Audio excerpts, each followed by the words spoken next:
Let's take a look now at a slightly harder example. Remember, even if something gets a little bit harder, our strategy does not change. So we follow the same steps. The difference this time is that our x squared, or our a value, is actually greater than 1. So we have a coefficient. So once again, we identify our a, our b, and our c. So in this case, a equals 2, b will equal -1, and c equals -6. Don't forget about your negative signs. They are attached to the number. So this time we need to find two numbers that multiply together to give me AC, and two numbers that add together, oops, I forgot my equal sign, to give me B. Which means I need two numbers that multiply together to give me A times C, which is -12, and add together to give me -1. So let's think of the factors of 12.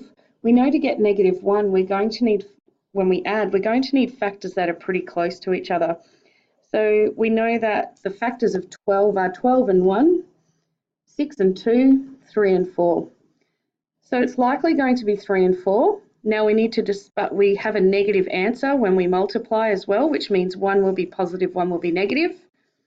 So I know that -4 multiplied by 3 is -12.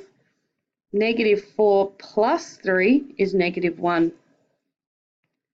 So once again, we do our splitsies. We're essentially splitting this term into these two factors.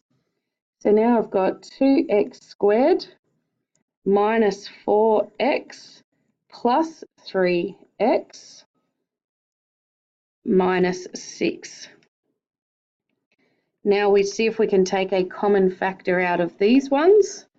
So the common factor here is 2x. 2x. I'm just going to change colour just for a bit of consistency from before. 2x, I'm left with x minus 2.